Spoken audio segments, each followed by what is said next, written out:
L'Église chrétienne Maranatha est présente dans des nations de tous les continents de la planète. Des églises des pays dans les trois Amériques, Europe, Afrique, Asie et Océanie, connectées par la même doctrine, par la direction du Saint-Esprit de Dieu et unies par la parole vivante.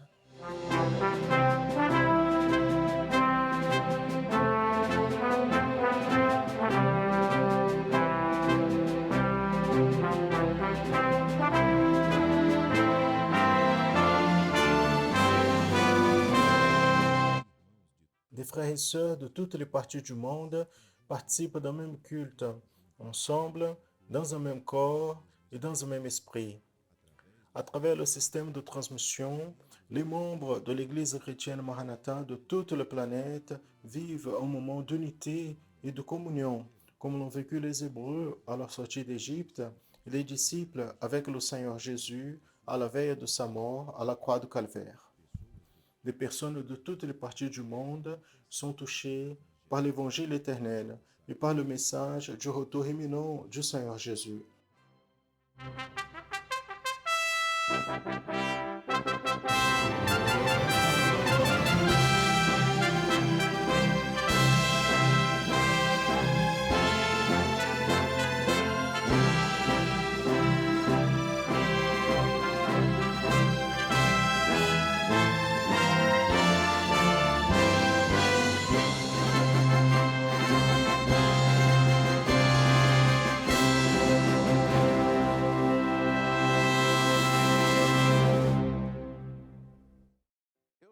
Je salue à tous dans la paix du Seigneur Jésus.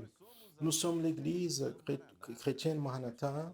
Nous commençons maintenant une édition de plus de la programmation en annonçant l'Évangile éternel. Soyez bienvenus à cette programmation qui est faite avec tout le soin, spécialement pour vous et pour toute votre famille. Le livre de Cantiques, des Cantiques de Salomon, a toujours été un inconnu pour plusieurs. Une fois que c'est un livre extrêmement poétique, il traite du rapport et sentiment entre deux personnes qui s'aiment. À chaque verset, nous pouvons trouver des expressions et métaphores poétiques appliquées pour souligner le grand amour entre le fiancé et sa fiancée. Un regard limité par la raison humaine, ou même une simple analyse théologique ou philosophique, n'amène jamais à la compréhension réelle du choix de Dieu de rajouter ce livre dans le groupe des livres bibliques. Mais la révélation de l'Esprit de Dieu lui-même qui a inspiré Salomon quand il a écrit Cantique nous montre une richesse inépuisable de révélation, la révélation du Seigneur Jésus avec son Église aimée.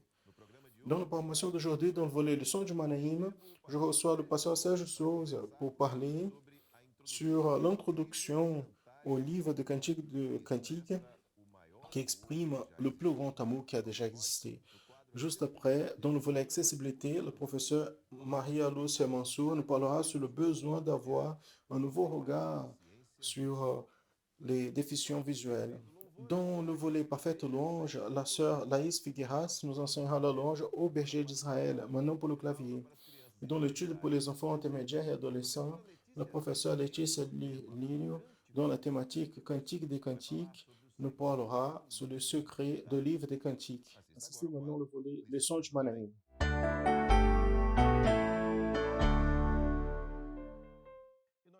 Et nous commençons maintenant le volet Leçon du Manaïm.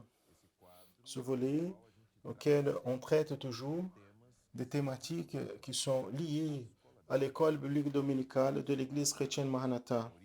L'origine de la thématique, l'origine du sujet qu'on abordera ici est toujours celui qui a été traité à la dernière école biblique. Mais ici, nous avons l'opportunité de parler de manière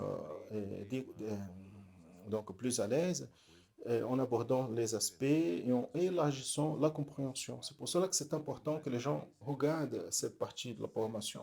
Encore une fois, je reçois ici le pasteur Serge Souza. Nous sommes ensemble, le pasteur Daniel n'a pas pu se rejoindre à nous, mais le pasteur Serge est là pour qu'on puisse parler un peu. La paix de Serge, la paix de Josias, il y a tous qui nous assistent. Alors, nous commençons toujours cette partie en apportant des participations qui ont été envoyées, qui nous ont été envoyées, c'est bien dans la forme de texto écrit, par écrit ou par vidéo. afin que vous aussi, vous puissiez participer, vous pouvez pointer l'appareil photo de votre smartphone vers le code qui apparaît à l'écran. Quand vous faites cela, votre appareil sera redirigé vers la messagerie WhatsApp et à travers cette ressource, vous pouvez nous envoyer un texte ou une vidéo en parlant de l'importance de cette formation pour votre vie, pour votre famille. Et nous allons ici apporter, nous avons choisi deux participations dans la forme de texte et deux participations vidéo pour partager avec vous. On voit toutes, mais on choisit toujours quelques-unes pour partager avec vous. D'abord, nous allons porter les participations de texte qui ont été envoyées par Robson Guerreiro Figueiredo do Vitória, Espírito Santo. Il nous dit: La promotion de la notion de l'évangile éternel est une grande bénédiction de cette œuvre, car à travers lui, nous apprenons davantage sur la doctrine et la parole révélée. Nous a écrit Robson Guerreiro do Vitória, Espírito Santo. Maintenant, de Volta Redonda, Rio de Janeiro, Romente Guimarães nous dit: La programmation est très importante pour moi et pour ma famille en simplifiant l'apprentissage et la compréhension de la doctrine. Ce qui nous dit le frère de Volta Redonda de l'État de Rio de Janeiro. Nous apporterons maintenant deux participations vidéo qui nous ont été envoyées. La première par Samuel Rodrigues, du gouverneur de Valadares de l'État de Minas Gerais, et Yara, dans l'église chrétienne Maranatha, dans la ville de Belo Horizonte, Minas Gerais. La paix du Seigneur Jésus, je m'appelle Samuel, je suis de Minas Gerais. Je veux témoigner ici la bénédiction qui est la promotion de la notion de l'évangile éternel. Aujourd'hui, nous avons l'opportunité d'apprendre et d'avoir des grandes révélations de la parole de Dieu. Et la plus grande bénédiction, c'est le perfectionnement de la doctrine dans nos vies comme serviteurs de Dieu. Parce que pour vaincre dans la marche, nous avons besoin de vivre la parole avec comme règle de foi et pratique. La paix du Seigneur, mes frères et sœurs. Je m'appelle Ianara. Je suis de la ville de Belo Horizonte, au Minas Gerais. Et la promotion de la notion de l'évangile éternel est de grande importance pour le serviteur parce que c'est la doctrine qui fortifie le serviteur. Et c'est une doctrine révélée. La promotion nous apporte des enseignements pratiques qui sont donnés à l'école biblique dominicale et cela nous fortifie comme Église de Christ et amène à chaque serviteur à vivre l'expérience d'unité de corps avec une seule direction du Saint-Esprit à travers la révélation, la paix du Seigneur.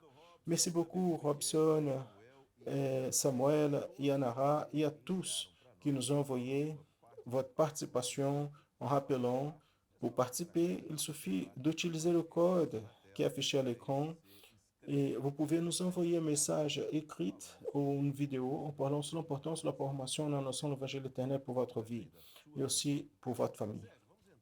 Ce jour, nous allons entrer donc dans la thématique. Nous sommes dans le livre de Cantiques et des Cantiques, qui est un livre notable sur l'optique de la révélation du Saint-Esprit. C'est vrai, c'est un livre poétique, prophétique. Et maintenant, Josias, je me suis rappelé que si tu es déjà dans l'évangile dans l'œuvre à plus de temps que moi, parce que je suis venu j'étais jeune. Oui, moi, c'était encore l'enfance. Sans dévoiler nos âges, c'était dans les années 84, 85, la première fois que j'ai assisté à une étude de Manaïm sur Cantique des Cantiques. Et cela a apporté un éveil, parce que quand vous ouvrez le livre, à l'intérieur d'une analyse rationnelle, c'est-à-dire de l'interprétation du texte, ce que vous apprenez, ce que nous apprenons dans les bancs des écoles, des facultés, alors on peut trouver n'importe quoi, n'est-ce pas?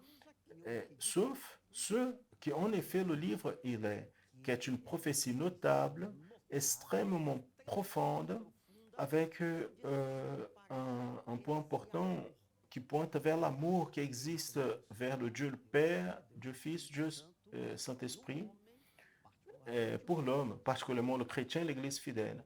La première expression du livre, c'est Cantique des Cantiques, une autre traduction, Cantique de Cantiques. Et ce cantique de cantique même par sa caractéristique poétique du livre, comme vous venez de dire, il exprime, il exprime le plus grand amour. Il y a une louange que nous chantons, je chanterai à l'amour des amours. Peut-être cela résume bien cette question des cantiques des cantiques.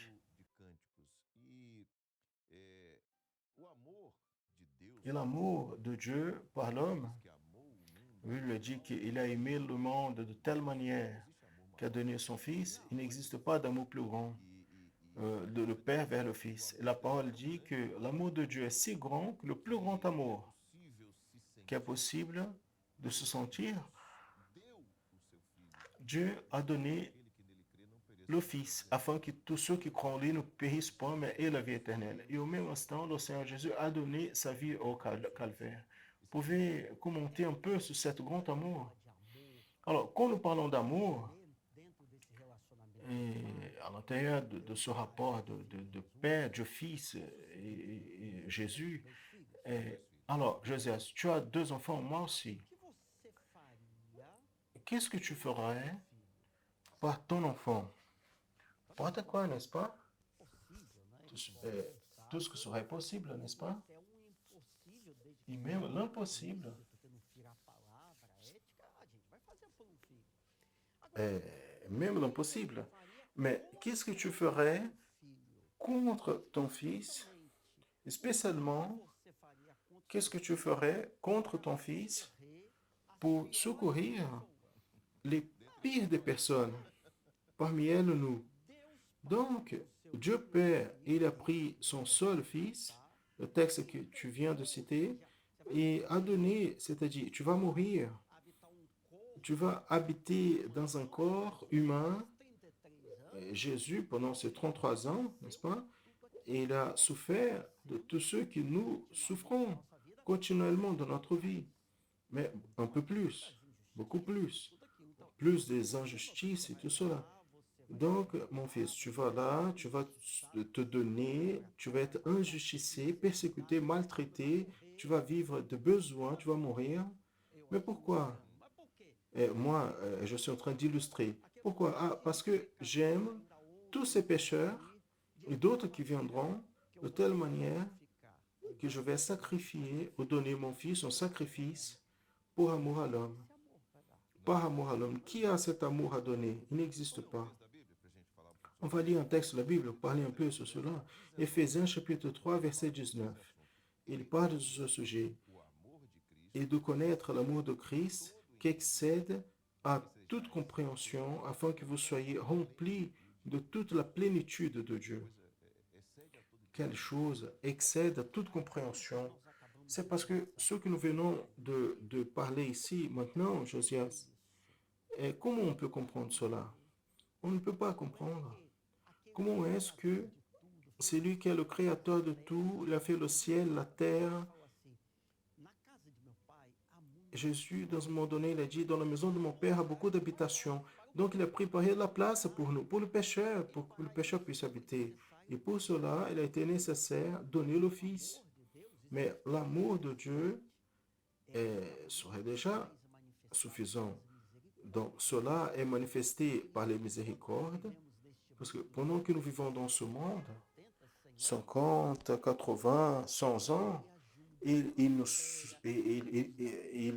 va nous secourir, il nous aide, nous donne le repos. On est malade, il nous aide avec la santé, la guérison, dans la condition de traiter, de se traiter. Il fait tout cela, Josias. Il n'a pas comment comprendre ce grand amour. C'est pour cela, je crois, que il y a devant cet amour qui nous est manifesté, l'amour qui n'a pas comment être compris, qui, d'autre côté, nous donne deux options. Tu veux la vie, tu veux le salut, la voici, je te le donne. Tu ne veux pas, c'est le jugement. Et comment comprendre celui qui ouvre main, n'est-ce pas, de cet amour si grand?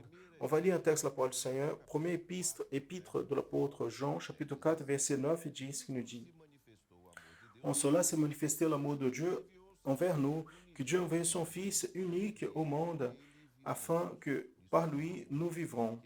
En cela se trouve l'amour.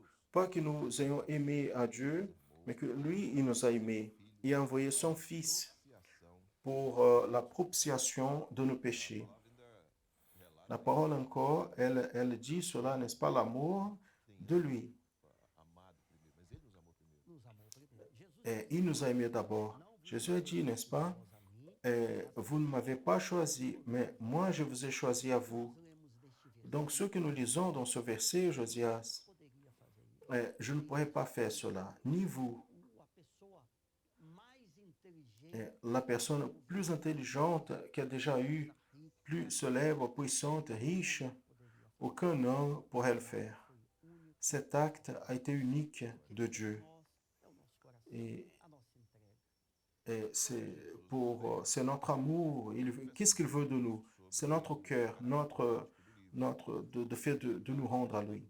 Très bien. On a parlé ici sur le caractère prophétique du livre, historique, prophétique. Et quand nous entrons dans le caractère prophétique, alors, tout change, n'est-ce pas? Comme vous avez dit, notre perception du livre change.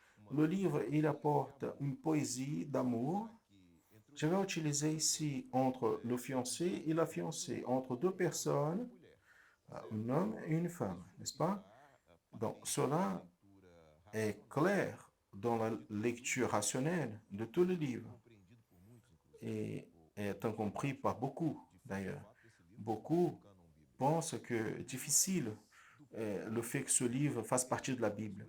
Mais d'un point de vue prophétique, il y a une des choses les plus belles qui existent et un des grandes merveilles, des grands trésors qui ont été révélés par le Saint-Esprit à cette œuvre, c'est le livre des Cantiques. Est-ce que tu peux nous parler un peu plus sur ce sujet? C'est que le livre des Cantiques, il, euh, il ouvre, il ouvre une intimité, il ouvre des secrets de Dieu vers l'homme et des secrets dans la communion entre Jésus, entre le Saint-Esprit et le chrétien et son Église. Quand nous voyons alors, euh, euh, la personne, quand elle se convertit, les pasteurs nous conseillent toujours, commencez à lire la Bible. Lisez l'évangile, le livre d'Actes, il y a l'histoire de Jésus de l'Église, alors le livre de Jean, n'est-ce pas, l'évangile de Jean qui parle de l'amour de Jésus, l'amour de Dieu. Le verset que vous avez cité, Jean 3, 16, Dieu a aimé le monde de telle manière. Mais la forme d'amour qui existe en cantique va au-delà. C'est un amour beaucoup plus exposé dans le sens de la profondeur de ce que Dieu a fait et pourquoi il a fait et avec quel objectif il l'a fait en faveur de l'homme. Donc l'amour de Dieu s'est manifesté. Donc le cantique nous montre exactement cela. Quand on lit seulement avec la raison, on doit avoir la révélation du Saint-Esprit. Dans ce caractère prophétique, et quand nous disons caractère prophétique, nous sommes en train de dire, le livre a été écrit à des siècles, à des milléniums, n'est-ce pas? Mais comme il y a un caractère prophétique, cela signifie que son contexte prophétiquement pointe vers nos jours, vers l'histoire de l'Église, et en incluant nos jours. Donc, on va au livre d'Apocalypse, qui est aussi un livre prophétique qui pointe vers les derniers moments de l'histoire de l'Église. Nous lisons un texte, le livre d'Apocalypse, pour dire, en association, Apocalypse 19, 9 nous dit, il m'a dit, écris, heureux ceux qui sont appelés au souper de la noce de l'agneau. Il dit, celles-là sont les véritables paroles de Dieu. Donc, les noces de l'agneau, le mariage de l'Église avec Jésus, et de là, nous pouvons nous apercevoir de ce rapport prophétique du livre des Cantiques, l'amour du fiancé par la fiancée et l'amour de Jésus avec son Église. Oui, c'est exactement dans ce sens, parce que tout ce dont Cantique dit, décrit, Cantique des Cantiques, c'est de montrer que bientôt, un jour, Jésus va se retrouver avec son Église. Il viendra pour enlever la fiancée, son Église fidèle. Et cet événement, après, va résulter dans ce que la Bible dit, elle appelle comme les noces de l'agneau, c'est-à-dire l'union définitive, le mariage entre Jésus et son Église. Le livre des Cantiques montre tout ce qui concerne cette union, cet amour entre Jésus et son Église. L'amour qui a mené Jésus à se soumettre à tout cela que nous connaissons, et par-dessus tout, la mort et mort de croix. Donc ce texte en cantique, en vérité, il conclut, il conclut toutes les prophéties qui se trouvent dans des cantiques qui sont les noces de l'agneau. Très bien. Celui qui a écrit le livre des cantiques, c'est Salomon. Il est l'écrivain du livre. Pas l'auteur, parce que l'auteur est Dieu, qui est l'auteur de toute la Bible, toute la parole, mais l'écrivain, c'est Salomon. Et Salomon est un type du Saint-Esprit. Quel est le rôle du Saint-Esprit dans ce contexte du rapport de Jésus avec son Église, appliqué prophétiquement ici dans le livre de Cantiques?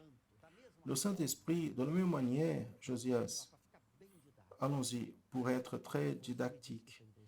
Et, tu m'as dit que tu as vous m'avez dit que vous avez deux enfants, moi aussi j'ai deux enfants. Comment on se rejoint à nos épouses? Par le sentiment. Qu'est-ce qui unit Jésus avec l'Église? L'amour. Cet amour, en vérité, c'est l'action du Saint-Esprit. Donc, quand Salomon, cela, nous avons étudié pendant quelques semaines. Dans les dernières éditions, nous avons parlé de cela. Salomon, qui était un roi, il, il symbolise dans plusieurs de ses attitudes le Saint-Esprit. Nous pouvons dire que David, son père, le roi précédent, a préparé la construction du temple. Salomon l'a édifié.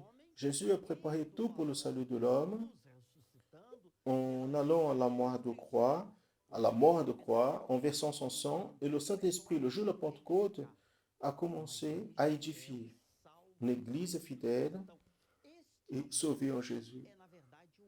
Donc cet amour est en vérité c'est l'agent d'union entre Jésus et son Église. De là, nous pouvons affirmer qu'il n'existe pas de salut.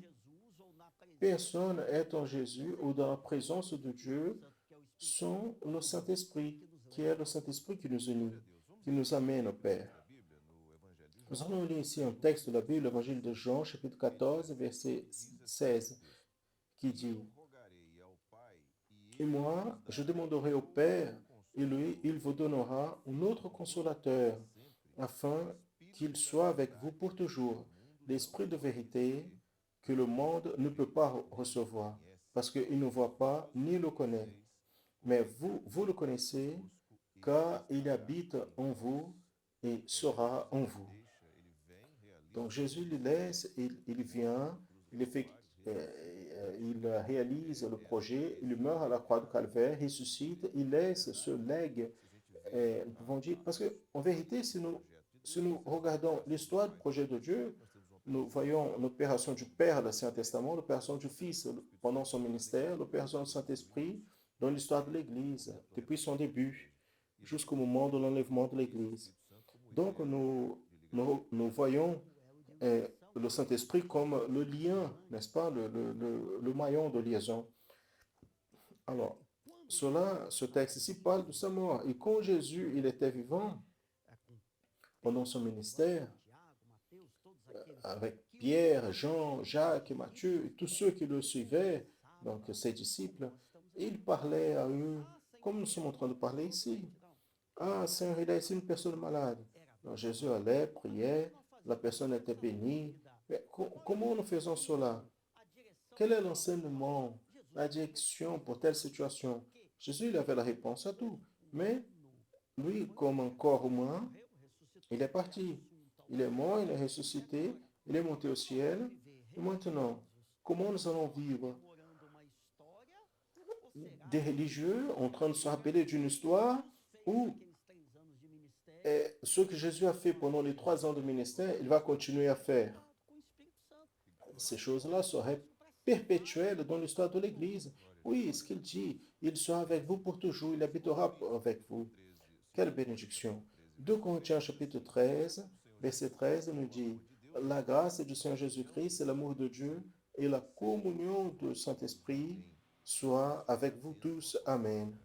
Cela est la bénédiction apostolique, n'est-ce pas, comme nous la connaissons. Et l'expression parle, c'est ce que tu viens de dire, la communion, n'est-ce pas? Être unis en vivant la même expérience, même dans le texte précédent, on dit, il habite avec vous, il sera en vous. Oui, c'est cette communion. Gloire à Dieu. C'est la communion, c'est pour cela, Josias et tous, il est indispensable que l'homme soit baptisé du Saint-Esprit, et avoir l'expérience avec le don spirituel, parce que ce sont des évidences que cette communion, elle n'est pas seulement dans un livre, dans une histoire, mais qu'elle est véritable. Nous ne voyons pas à Jésus en chair et os. Nous n'avons pas une figure ou quelque chose qui puisse faire référence à lui, mais nous pouvons affirmer qu'avec toute conviction, il est vivant. Nous sommes en train de cultiver la présence du Seigneur. Quelle merveille, il s'est fait présent. C'est cette communion-là. Gloire à Dieu. Alors, j'avais dit précédemment que l'auteur de la Bible est Dieu. N'est-ce pas? Salomon a été un des écrivains, ou l'écrivain de quelques livres de la Bible. Il est impossible, sous l'optique humaine, qui pendant 1000 ans, une quantité notable de personnes différentes, des religions différentes, de formations différentes et époques différentes, puissent écrire une séquence de livres qui n'est pas une contradiction. D'un point de vue humain, littéraire, c'est impossible que cela se passe, n'est-ce pas? Donc, il y a un seul auteur qui est Dieu. Mais comment donc est-ce que Dieu, il a fait en sorte que celui qui a écrit, quel que soit l'écrivain, il puisse savoir ce que Dieu avait à dire et pour arriver à nous? La réponse est simple. L'action, ce n'est pas qu'elle soit complexe, mais elle quitte notre plan, il va vers un plan céleste, éternel. Quelle est la réponse? Dieu est l'auteur de toute la Bible. Nous pouvons dire qu'il l'a dicté, parce qu'il a révélé. C'est ça. Et les personnes ont écrit, inspirées par l'action de Dieu, à travers son esprit, l'esprit du Seigneur. C'est pour cela que c'est quelque chose qui attire notre attention. Il n'y a pas de contradiction. Il n'y a pas de contradiction dans la Bible. N'est-ce pas? Celle-là, peut-être, c'est une des grandes épreuves, peut-être du point de vue littéraire, rationnel, parce que celui qui est chrétien n'a pas besoin d'épreuves, il est convaincu par le Saint-Esprit. Mais c'est juste une démonstration que la Bible, son auteur est Dieu. Il a inspiré des hommes pour l'écrire. Nous avons lu la parole qui parle de cela. Deuxième épître, l'apôtre Pierre, 1, 20, 21, dit, en sachant d'abord cela qu'aucune prophétie de l'Écriture est d'interprétation particulière, parce que la prophétie n'a jamais été produite par aucune volonté humaine, mais des hommes saints de Dieu ont parlé, inspirés par le Saint-Esprit. Donc c'est ce que nous parlons ici. Ce n'est pas une compréhension à nous, mais ce que la Bible enseigne.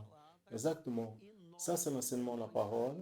Et nous avons l'expérience avec Jésus, qui nous a été donnée par son esprit. Nous n'avons aucun doute sur cela. Gloire à Dieu. Ces jours, quand nous parlons de ce qui est rationnel, il existe, bien évidemment, il existe beaucoup de choses dans la propre structure de l'univers, et l'homme, il n'a pas encore réussi à les développer. Il est encore dans un processus. Donc, les mystères de l'univers, c'est le rôle de la science de les dévoiler, n'est-ce pas, au point d'avoir les résultats qu'ils ont aujourd'hui. Aujourd'hui, nous sommes ici assis, en discutant, il y a des personnes qui nous regardent dans tout le monde. Donc ça, c'est un mystère. peut-être à 30 ans en arrière, 40 ans en arrière, mais aujourd'hui c'est une réalité. Mais quand nous parlons de Dieu, là, jamais est touché ce mystère. Quel est le rôle du Saint-Esprit dans cela? La science est indispensable, est fondamentale et elle est, dans un point de vue de ce qu'est la science, elle ne va jamais se contredire, elle ne va jamais contredire la parole ou la foi. Les scientistes, les scientistes peuvent essayer de se contreposer à la foi à la parole, mais pas la science. La science, elle est là, tout va bien parce que tout vient de l'ordre de la création. Tout ce que nous avons aujourd'hui et nous vivons a commencé quand Dieu a créé toutes choses à partir des matériaux et des éléments qui sont sur la face de la terre. Les choses ont avancé. Maintenant, le rôle du Saint-Esprit, Josias, est de révéler un mystère que la science euh, n'a pas la condition de le faire parce qu'à elle, on ne donne pas cette condition. Donc la science, elle dit, ah, on fait un micro comme ça, on fait une projection de cette manière, la voiture, la fusée, tout va bien, mais révéler ce qui est dans la pensée de Dieu, les secrets qui alimentent l'âme, révéler Jésus comme sauveur, cela, seulement le Saint-Esprit. Gloire à Dieu. On va lire un texte, Éphésiens chapitre 3, versets 4 à 6, nous dit la compréhension du mystère de Christ. Nous sommes en train de prendre quelques extraits de ce texte. Maintenant est révélé par l'Esprit à ses serviteurs, apôtres et prophètes, à savoir que les gentils sont cohéritiers d'un même corps et participants de la promesse en Christ par l'Évangile. Donc ici sont les mystères de Christ, n'est-ce pas, qui sont révélés en confirmant ce que tu viens de dire. Très bien. Le temps, et là encore une fois, on fait une application prophétique du livre de Cantique. Dans un contexte prophétique, dans quel moment nous vivons, d'un point de vue de ce qu'est le besoin de celui qui nous assiste maintenant. Pour vous qui nous assistez, quel est le monde que nous vivons? C'est le monde de définition. Définition. Le Saint-Esprit, il insiste beaucoup. Dieu est en train de frapper à la porte. Il nous donne des signes. C'est vrai, n'est-ce pas? Dans la nature, géophysique, dans la santé, les guerres, tout ce qui est autour de nous, pour nous montrer une chose. Il n'a plus de temps. Peut-être Jésus va revenir aujourd'hui, demain, d'ici un mois. Cela aurait pu déjà se passer, mais cela est dans l'économie de Dieu. Mais c'est un moment de définition. Même pourquoi les jours sont difficiles. Maintenant, celui qui est en Jésus, il est vainqueur. Et il va survivre à tout dans le Seigneur. Gloire à Dieu. Nous allons lire un contexte. Éphésiens 4, 14 nous dit, afin que nous ne soyons pas des enfants inconstants, amenés par tous les vents de doctrine, par la tromperie des hommes, que avec astuce trompent de manière fraudulente. Donc, ceux qui pensent différemment, il dit différemment de cela, il agit, il commet une fraude, n'est-ce pas, par rapport au projet de Dieu. C'est pour cela qu'à ce moment, afin qu'il n'y ait pas d'inconstance dans notre vie, dans la marche, que nous ne soyons pas amenés, n'est-ce pas, nous avons besoin de la doctrine, de la parole. Jésus, une certaine fois, il a dit quand il a été tenté, l'homme ne vivra pas de pain seulement, mais de toute la parole qui sort de la bouche de Dieu. Nous avons besoin de la parole, de cet aliment vivant pour soutenir notre foi. Gloire à Dieu. Ce jour, notre temps va se finir. Et encore une fois, il est impressionnant comment on est triste, n'est-ce pas, parce que nous devons finir, parce que le sujet est merveilleux. Et je veux redire ici, rappeler à vous qui nous regardez, que ce sujet que nous sommes en train d'aborder maintenant est apporté à partir de ce qui est donné à l'école biblique dominicale. Si merveilleux que regarder ici ce sujet, c'est d'assister à l'école biblique dominicale. Et nous vous invitons à ne pas la rater.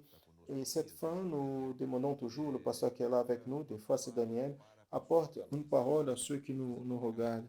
en faisant l'application de ceux que nous avons parlé aujourd'hui dans la vie de cette personne qui nous assiste maintenant. Alors, ce que nous pouvons souligner ici, est ce que nous avons dit un peu de définition. Nous vivons un temps prophétique qui précède le retour de Jésus. Jésus, il est aux portes. Il y a une seule ressource qui est capable de répondre aux besoins de l'homme, soutenir sa foi, qui est la parole de Dieu. La parole de Dieu, révélée par le Saint-Esprit, est indispensable. Pour cela, nous devons lire, méditer, connaître les mystères de la parole par la révélation et vivre comme ça, et donc engagé avec cette doctrine et soutenu par le Seigneur. Gloire à Dieu. Très bien. Maintenant, nous allons apporter quelques commentaires qui nous ont aidés à structurer ici cette partie leçon du Manaïm.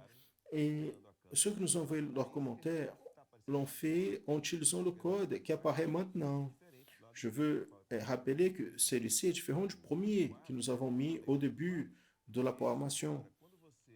Parce que maintenant, celui-ci, quand vous l'utilisez, vous allez être redirigé vers la messagerie WhatsApp et vous allez avoir une question à répondre. Donc, parmi ceux qui nous ont répondu, nous avons sélectionné deux pour lire ici. Le code est là à l'écran. Vous pouvez participer de la programmation la prochaine semaine et à nous aider à faire le volet de la prochaine semaine. La première réponse, c'est Luis Rocha de Jacupiranga, São Paulo, qui nous dit l'amour plus grand, la mort de Jésus, sa résurrection et le Saint-Esprit versé en nos cœurs est l'amour des amours. C'est ce que nous a écrit Luis Rocha de Jacupiranga, en São Paulo. Aussi, dans l'état de São Paulo, Anne Christine, elle écrit le suivant.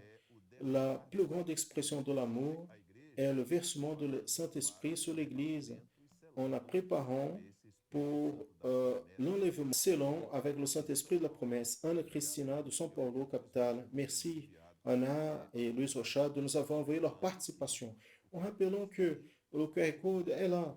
Si vous souhaitez, la prochaine semaine, vous pouvez aussi donner votre contribution d'un texte, dans la forme d'un commentaire, dans la forme de la réponse à la question que nous posons ici. Vous allez savoir laquelle quand vous pointez l'appareil photo de votre smartphone vers ce compte. Sergio, encore une fois, c'était merveilleux d'être ensemble.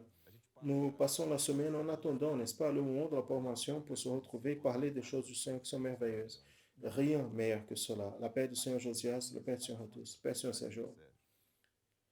Vous avez déjà pensé sur les difficultés qu'une personne avec déficience visuelle fait face pour exécuter des activités très simples de jour à jour, comme lire ou se nourrir? Tous les jours, nous avons des personnes avec cette déficience dans nos églises. Nous avons besoin d'être préparés pour cela. Dans l'accessibilité d'aujourd'hui, le professeur Maria Lucia Mansour nous parlera sur le besoin d'avoir un nouveau regard sur le handicap visuel. Nous allons assister. Mes frères, la paix du Seigneur Jésus, nous allons parler accessibilité sur un nouveau regard sur le handicap visuel. Et nous allons visualiser une rencontre entre deux aveugles avec Jésus. Dans la première situation, la parole du Seigneur nous dit qu'il est arrivé à Bethsaïde et on l'a amené en aveugle afin qu'il puisse le toucher. Marc 8, 22. La deuxième situation, et beaucoup l'ont repris afin qu'il se taise, mais lui, à chaque fois, il criait plus fort, Fils de David, aie pitié de moi. Nous pouvons voir les attitudes différentes des deux foules. Les hommes de Bethsaïde ont apporté cet aveugle vers le Seigneur Jésus dans une attitude d'accueil. Mais la foule qui suivait le Seigneur Jésus l'a rejeté. Ils ont essayé d'empêcher Bartimée de recevoir une bénédiction du Seigneur. Et nous, comme Église, quelle est notre attitude? C'est ce qui constitue l'objectif de ce travail, suivre l'exemple du Seigneur Jésus. Nous pouvons voir dans la parole du Seigneur que Jésus leur a dit, va, ta foi t'a sauvé. Et il a vu et il a suivi Jésus dans le chemin. Mes frères, notre objectif, c'est de donner l'accessibilité spirituelle et donner à nos frères et sœurs avec déficience l'opportunité d'apprendre la parole du Seigneur et accéder à l'enseignement de la parole de Dieu pour le salut. et, de l'appartenance de l'Église comme l'expérience que le son donne, c'est la reconnaissance de la capacité spirituelle et instrumentalité des malades visuels dans l'œuvre du Seigneur. Nous avons trois situations. Le pasteur, donc, qui est aveugle, il apporte le message. Le frère lit le texte qui lui offre l'accessibilité. Nous avons ici deux jeunes déficientes. Un joue de la guitare, l'autre le clavier. Ils font partie du groupe de louanges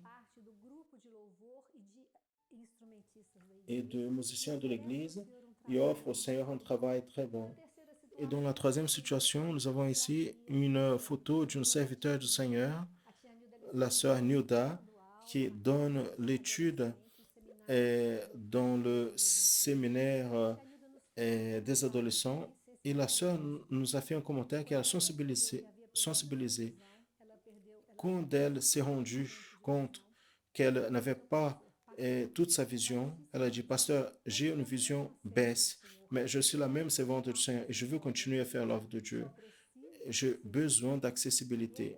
C'est avec cette compréhension que nous cherchons des attitudes pour offrir accessibilité à nos frères et sœurs.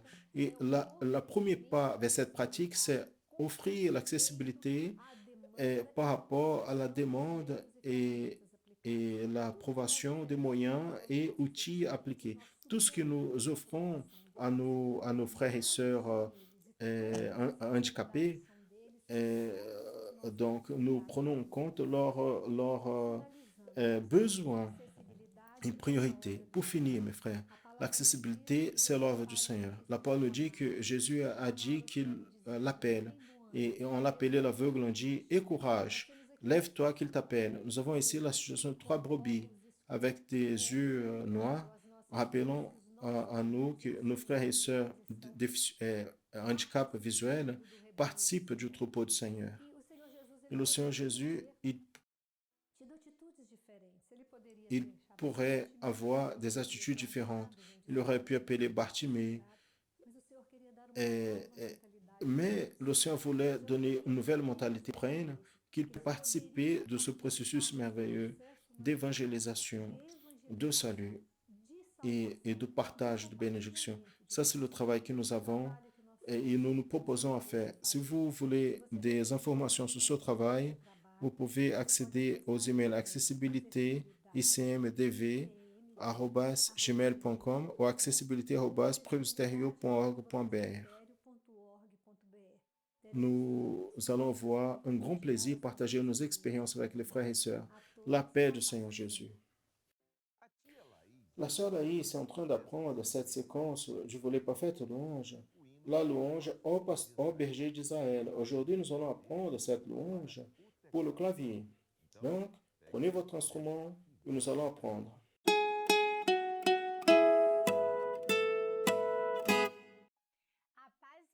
La paix du Seigneur, mes frères. Aujourd'hui, nous allons apprendre le même louange que nous avons appris la semaine dernière, mais, dans la flûte au berger d'Israël. Mais aujourd'hui, c'est pour le clavier. Rappelons que il faut avoir ses épaules relaxées, le coude dans l'auteur de la poignée, très droit, pour ne pas porter de préjudice à nos tendons. La pointe des doigts doit toucher avec fermeté, il ne doit pas être cassé comme ça. Pour cela que nous devons avoir nos ongles toujours bien coupés. C'est important d'observer aussi l'auteur du piano, n'est-ce pas, afin que nous ayons ce bras plus droit possible et relaxé. Et quand nous nous asseyons dans nos églises, cette partie du clavier, il doit être au début de notre genou. Nous allons commencer à prendre la longe au berger d'Israël avec notre main droite et avec le doigt 5, qui est le cinquième doigt ici, le petit, dans la note sol. Donc, vous avez mis le doigt 5 dans la note sol, bien évidemment l'autre, le 4 sur le fa, 3 le mi, 2 le ré et le 1 le do. Donc, avec cette position ici, vous pouvez commencer à vous entraîner. Donc, je vais faire le solfège et après, on va jouer ensemble la main droite. Sol, Fá, Mi, Sol, Ré, Sol. dans le clavier. 3 e Sol, Fá, Mi, Sol, Ré, Sol. La prochaine phrase. Fá, Do, Fá, Mi, Ré. La prochaine phrase. Fá, Do, Fá, Mi, Ré. Fechou? La prochaine phrase. Sol, Fá, Mi, Sol, Ré, Sol, Ré. Et là, on fait.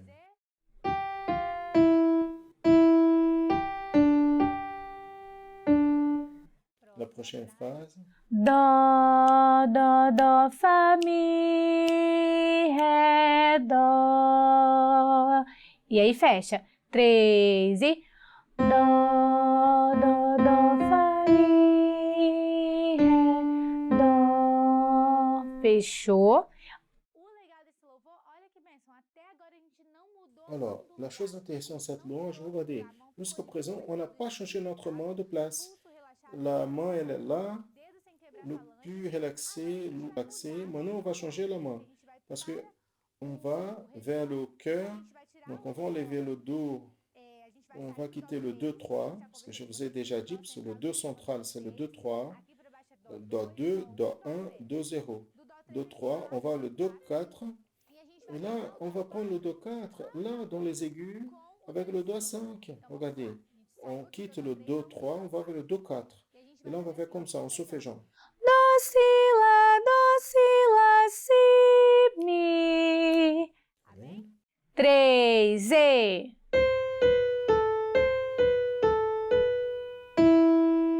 Ok? La prochaine phrase, jeune, on va faire le doigt 5 et on va mettre au La. Donc la main a changé à nouveau. La deuxième fois, elle a changé de place. Lá, Sol, Fá, Sol, Dó.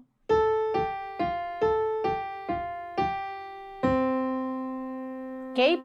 La prochaine phrase, la phrase bleue. Le doigt 3 au Fa.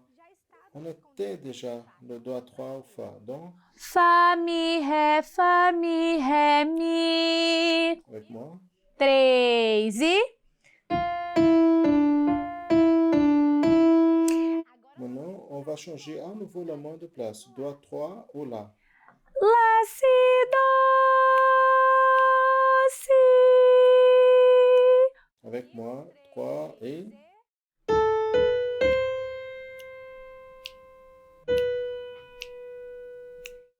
On va continuer dans le cœur. Maintenant, c'est la même chose, très semblable. Do, Si, Mi. 3 e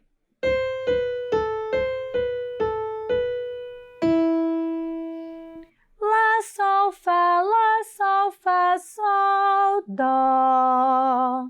Doigt 5 là. 3 e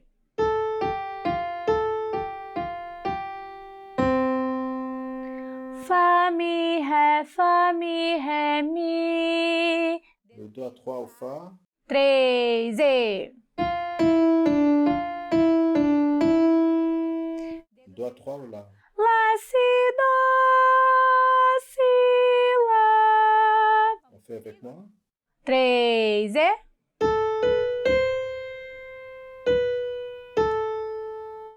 Et quand on fait la finalisation, quand on reprend le cœur à la fin, on fait comment? Lá, Si, Dó.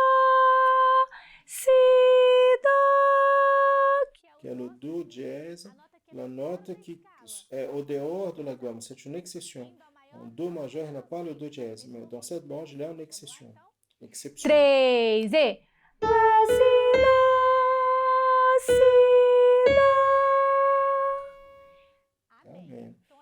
Donc ainsi, on finit cette étude en prenant la main droite de OBG Israël dans le clavier. C'est important de vous entraîner à la maison tous les jours. Que ce soit 20 minutes par jour. Afin qu'on puisse apprendre un instrument, on doit nous conditionner. Et le conditionnement vient à travers la répétition. Et entraînez-vous sur les gammes, entraînez-vous dans les louanges, jouez dans le culte à la maison. Et la prochaine étude, on va prendre la main gauche, l'OBG d'Israël. La paix du Seigneur et jusqu'à là.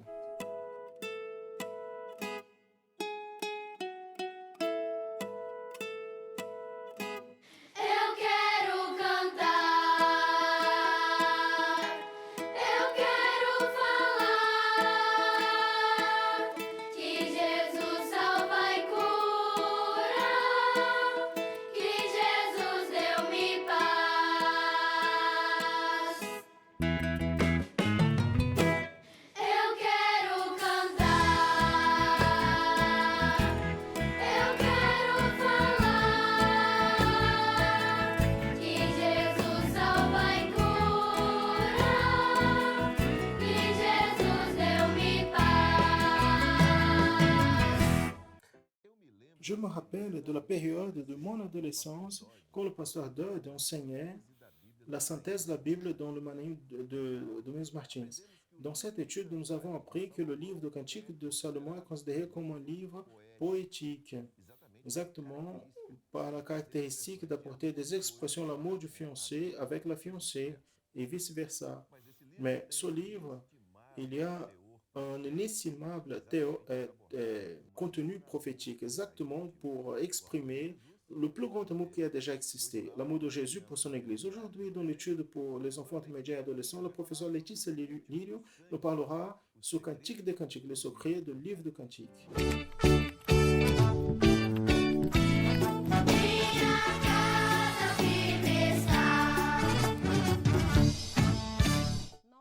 Nous saluons à tous qui nous assistent, spécialement les enfants, intermédiaires et adolescents. Dans le long de toute cette année, nous étudions sur les mystères, les secrets de l'évangile de Christ.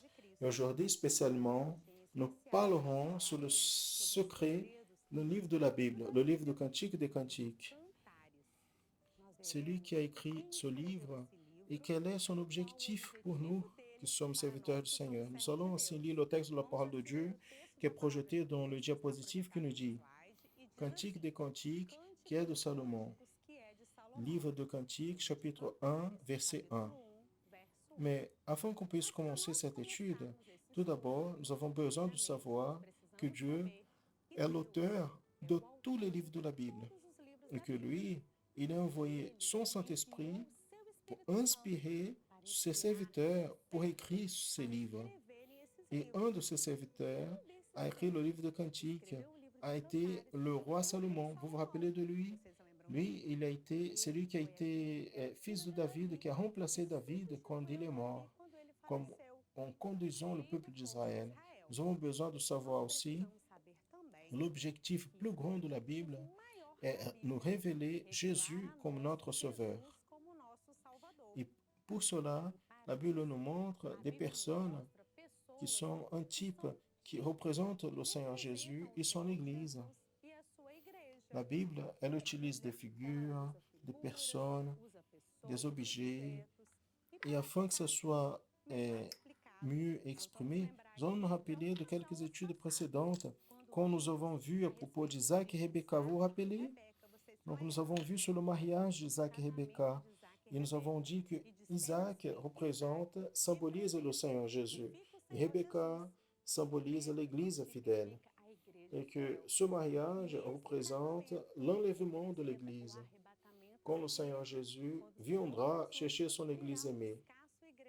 Nous avons vu aussi dans les études précédentes à propos d'une bataille que David a fait face contre Goliath. Vous vous rappelez? Nous avons dit que David a utilisé son bâton, que le bâton représente la direction du Saint-Esprit. Donc, de la même manière, le livre de Cantiques, Salomon, inspiré par Dieu, il a écrit en utilisant des personnes, figures pour représenter le Seigneur Jésus et son Église aimée.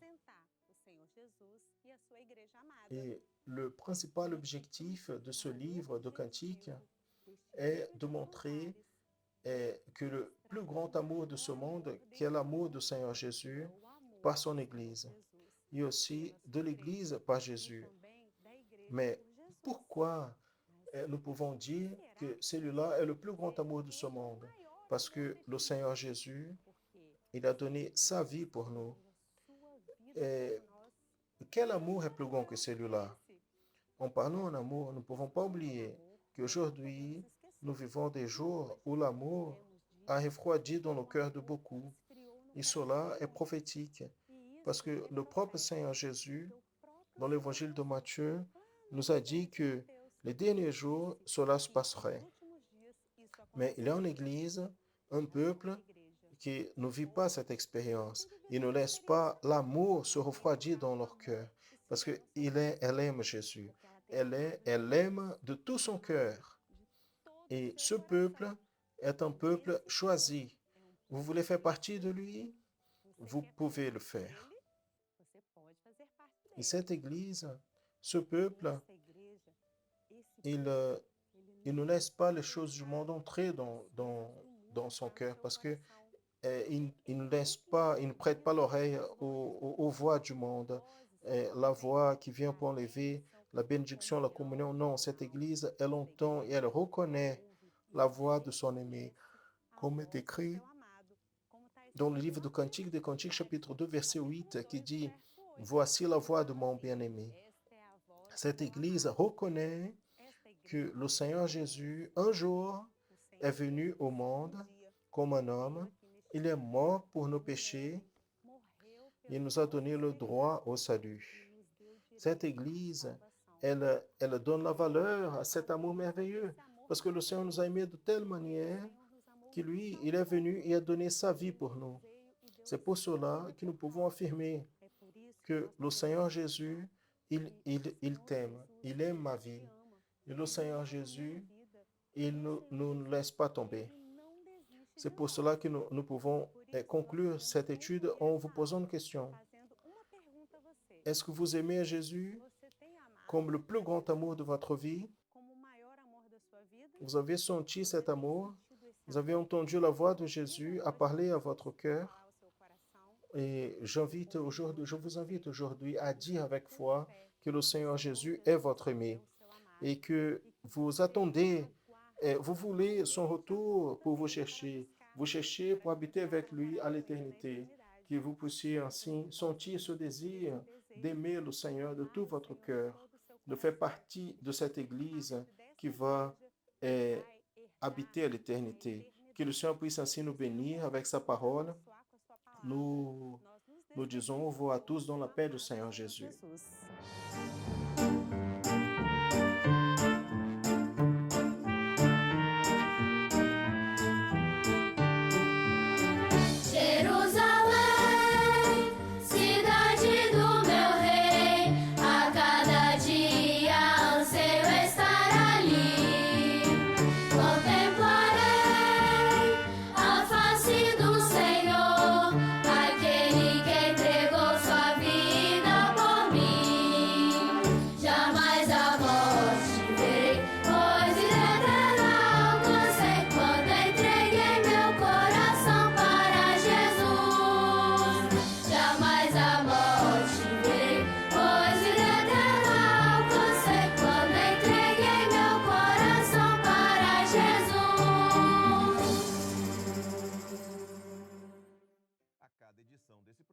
À chaque édition de cette formation, nous rappelons toujours un projet merveilleux qui apporte des résultats chaque fois plus notables.